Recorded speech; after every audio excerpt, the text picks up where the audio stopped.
안녕하세요. 마이컬러랩입니다.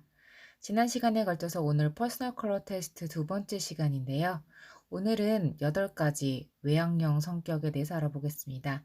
시작 전에 마이컬러랩 좋아요, 구독, 알람 설정 부탁드릴게요.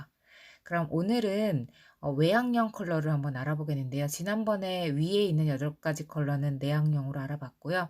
오늘은 아래 8가지 외향형 컬러를 한번 알아보겠습니다. 컬러의 특징을 중심으로 한번 알아보려고 해요. 여러분들도 잘 들어보시면서 이 성격과 컬러가 관계가 있는지 한번 생각해 보시면 좋겠습니다. 시작해 볼게요. 다음은 로즈버드를 보겠어요. 봤을 때 이게 빨강색 같으세요? 주황색 같으세요? 오렌지를 베이스로 한 색입니다. 아, 주황색이 베이스구나. 주황색에서 그런데 블랙이 좀 섞였구나. 그래서 좀 채도가 떨어진 주황색이구나 라고 보시면 되는 색입니다. 여기서 만약에 노란색 쪽으로 좀 더 많이 섞여 간다면은 이런 느낌이 가겠고요. 진짜 무슨 약간 가을 웜톤 느낌이죠? 여기서 더 왼쪽으로 가면은 되게 쿨 핑크 느낌으로 가고 있습니다. 이 색도 마찬가지로 어두운 그레이와 조화도가 매우 좋아요. 네, 이렇게 보니까 주황색인데 조금 더 레드가 좀 더 섞인 느낌의 주황색이구나라는 걸 알 수 있겠죠. 다음은 스윗 핑크입니다. 예, 달콤한 핑크래요. 한번 볼까요? 이 달콤한 스윗 핑크의 성격은요, 호기심이 많으며 개방적이다. 구체적인 사실을 중요시하는 성격들이 많다라고 합니다. 이 색은요, 핑크긴 한데요. 핑크에도 자주빛 핑크가 있고 빨간빛 핑크가 있거든요. 이 색은 빨강색 느낌이 나는 핑크입니다. 왜냐하면 마젠타 색에서 자주색에서 노란색이 많이 섞였죠. 그래서 이 색은 전반적으로 봤을 때 빨강색의 느낌을 갖고 있다고 볼 수 있고요. 여기도 마찬가지로 블랙 몇 방울 떨어뜨려서 채도를 낮춰서 눈을 편하게 만들어준 색입니다. 여기서도 웜쿨 개념을 한번 살짝 본다면요. 이걸 기준색으로 봤을 때 노란색을 많이 섞여서 이쪽으로 가면은 이게 웜핑크예요. 즉, 웜 스윗 핑크라고 볼 수 있겠죠? 이쪽으로 가면은 진짜 딱 자주색에서 보라색 느낌으로 가려고 하는 그 느낌이 들죠? 약간 이런 느낌으로 가려고 하는. 이거는 쿨이라고 볼 수 있어요. 마찬가지로 어두운 회색과 굉장히 잘 어울립니다. 이제 딱 보니까 무슨 색인지 알겠죠? 아, 이거 빨강이구나. 빨강에서 흰색을 섞은 색이구나. 라는 걸 볼 수 있을 거예요. 덴덜라이언입니다. 여기 있는 색 중에서 그나마 제일 눈이 피곤할 것 같은 색이에요. 이 덴덜라이언은 무슨 뜻인가요? 뭐 민들레? 이런 뜻이 우리 민들레 꽃에서 노란색을 보잖아요. 그래서 여기 있는 색 중에서는 가장 채도가 높은 색이라고 볼 수 있어요. 보세요. 유일하게 블랙이 섞여 있지 않은 색입니다. 이 옐로우에서 마젠타가 섞여 있어서 조금 더 웜한 느낌, 같은 노랑이지만 조금 더 따뜻한 노랑이라고 볼 수 있고요. 이 색을 이름을 라이트 옐로라고 봐요. 그레이시라는 단어도 없고 뭐 없죠. 다크도 없죠. 되게 밝은 노랑의 색을 갖고 있습니다. 네, 그죠? 네, 회색이랑 굉장히 잘 어울립니다. 자, 다음으로는 원플레임이라는 색을 한번 보겠습니다. 이 원플레임을 보니까 무슨 색이 좀 생각이 나시나요? 빨간 계열처럼 느껴지시나요? 이 원플레임의 컬러 성격을 봤을 때는 끊임없이 새로운 시도를 하는 사람들. 여기서 보면 색 성격에서는 내 갈 길 알아서 가는 마이 웨이, 이런 사람들을 설명을 하네요. 약간 불도저 같은 느낌? 그래서 빨강색의 베이스를 쓴 게 아닌가 싶습니다. 이 색은 기본 색이 빨강이에요. 네, 빨강인데 블랙이 섞여서 좀 덜 톤이죠. 탁한 톤의 빨강이라고 볼 수 있습니다. 그리고요, 이렇게 관련된 배색들입니다. 이 배색들이 이게 막 정석이라는 게 아니에요. 네, 여러 가지 그 배색 기법에 따라서 이렇게 음, 그 색의 느낌에 따라서 배색을 한 샘플이니까 어디까지나 샘플로만 보시면 되는 거지, 이거 꼭 이렇게 배색 써야 돼? 라고 생각하실 필요 전혀 없고요. 색은 흰색이랑 조화가 굉장히 잘 어울리죠. 그래서 문서에 만약에 이 컬러 활용하고 싶으실 때는 화이트와 매치를 하시면 좋겠습니다. 쉐이드를 보시면 빨간 계열이긴 한데요.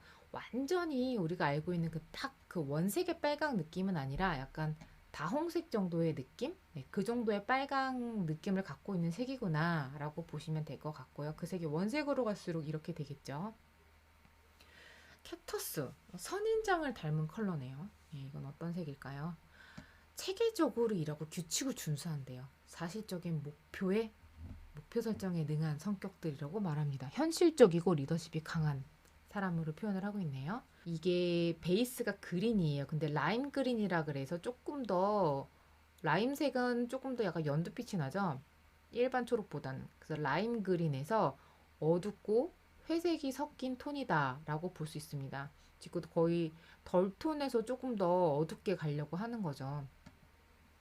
여기도 보면 우리가 알고 있는 초록보다는 조금 더 노랑 느낌 나죠? 이게 기본 색이고요. 여기서 좀 더 노랑이 가면은 이런 식으로, 좀 더 초록색으로 가면 이런 느낌입니다. 흰색이랑 아주 조화도가 좋아요. 우리가 알고 있는 초록보다는 좀 연두빛이 많이 나죠? 예, 이 색의 원색은 이런 색의 라임 그린이구나 라고 알고 계시면 될 것 같습니다. 바닐라 아이스의 느낌. 조금 따뜻한 느낌이 들죠? 이름은 뭔가 아이스크림 느낌 같은데요. 바닐라 아이스의 성격은요, 사람에 대한 관심이 많으면서도 친절하고 동정심이 많대요. 심지어 여기서는요, 외로움이 제일 싫은 눈물이 많은 핵 인싸라고 되어 있네요. 이 색의 기본은 빨강입니다. 빨강에서 블랙이 섞이고 아주 밝고 그레이시한 느낌을 갖고 있어요. 여기 라이트, 밝은데 회색이 섞인 빨강색이라고 보고 있죠. 조금 알아보기 힘든데요. 베이스는 빨강입니다. 어두운 회색이랑 조화도가 아주 좋아서요. 문서 작업하실 때는 이런 느낌으로 작업하시면 좋을 것 같아요. 다음은 다운이를 보겠습니다. 이것도 저도 찾아보니까 막 스펠링이 막 한 두 가지 정도가 있었는데요. 하나는 뭐 소녀라는 뜻을 갖고 있는 어휘가 있었고요. 이거는 평온의 의미도 갖고 있고 푹신푹신한, 우리 왜 세제 아시죠? 새 다운이 막 보셨잖아요. 광고할 때. 그 세제 같은 거 좀 연상하게 하는 부드러움? 그런 의미를 갖고 있어서 저는 그 소녀의 의미보다는 이 다운이, 이 스펠링이 더 맞는다라고 봐서 저는 이걸 선택했습니다. 못하면 좀 알려주시고요. 이 색의 특징은 사교적이고 타인의 의견을 존중한다. 그리고 비판을 받으면 예민하게 반응하는 MBTI 성격을 갖고 있고요. 이 세 개의 성격 검사에서는 사람을 좋아하는 정의로운 덤벙쟁이라고 표현을 하고 있습니다. 이 색은 어떻게 표현이 되고 있냐면요. 사이언 색이래요. 근데 살짝 채도가 떨어진, 그러니까 되게 탁하진 않은데 그래도 블랙이 섞여서 눈이 되게 편하게 만들어주는 사이언 색이라고 볼 수 있습니다. 노랑이 조금 섞여 있어서 조금 따뜻한 느낌이 나요. 그냥 사이언보다는. 여기서 만약에 웜으로 간다면은 이제 이게 약간 초록 느낌이 나는 느낌이 되겠고요. 여기서 좀 쿨하게 가면은 좀 더 파랑 느낌이 나겠죠. 이것도 문서 작업이나 디자인하실 때 보니까 다크 그레이랑 굉장히 잘 조화를 이루고 있어요. 이렇게 넣으니까 너무 예쁘네요. 원색이 이런 느낌이구나. 여기서 회색이 섞여서 지금 이런 느낌으로 왔구나 라고 알고 계시면 될 것 같아요. 자, 마지막입니다. 네이비 피오니라는 색인데요. 피오니는 뭔가요? 작약이라는 꽃의 이름이죠. 근데 그게 남색꽃이 있을까요? 제가 이제 프리저브드 플라워 같은 데서는 이제 많이 봤는데 아마 자연에서 존재하는 꽃인지는 한번 확인을 해봐야 될 것 같습니다. 남색꽃은 사실 실제적으로 이렇게 막 흔하진 않죠. 그래서 신비롭게 만들어낸 이름 같은데요. 이 색 이름은 팬톤에서 만들어낸 이름을 알고 있어요. 여기에 네이비 피온이라고 나와 있고요.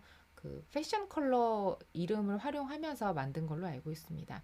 그래서 우리가 알고 있는 이 네이비 피온의 원래 색이랑 여기서 알려준 네이비 피온이랑 보세요. 헥사 코드가 다르죠. 여긴 3호로 시작하는데 여기는 22로 시작하죠. 좀 더 많이 어두운 느낌이 들어요. 전 개인적으로 이게 좀 더 좋은데요. 이 성격은 어떤가요? 철저히 준비를 하면 활동적이다. 통솔력이 있으면서 단호하다. 색은 어떻게 구성이 되어 있냐면은 여기에 이 사이언이랑 마젠타랑 섞여 있어요. 그리고 여기에다가 지금 블랙이 섞여서 좀 어두운 블루죠? 다크 블루라고 되어 있어요. 이 계열 기본색으로 봤을 때 좀 더 많이 따뜻하게 가면은 이런 느낌이고요. 좀 더 차갑게 가면은 거의 보랏기가 나오죠. 여기서 봤을 때 우리가 일반적으로 알고 있는 이제 파랑이긴 한데 먼셀 색상안에서 봤을 때는 조금 더 차가운 느낌이 드는 색은 맞아요. 흰색이랑 조화도가 굉장히 좋죠. 그래서 뭐 이렇게 옷 입어도 예쁠 것 같고요. 문서 작업이나 디자인 하실 때 이렇게 매치하시면 너무 예쁠 것 같아요. 네. 이렇게 봐도 이 파랑이 조금 시원한 느낌이 드는 파랑이죠. 네, 원색의 파랑은 이러합니다. 지금까지 저랑 16가지, 되게 오래 걸렸네요. 16가지 성격 검사에 대한 색 결과를 한번 같이 보셨습니다. 오늘은 제가 이 컬러들을 좀 분석하려고 활용했던 사이트들을 좀 소개해 드리려고 해요. 색을 분석하는 사이트는 우선 모든 것 시작은 구글이겠죠. 네, 네이버보단 구글이 좋고요.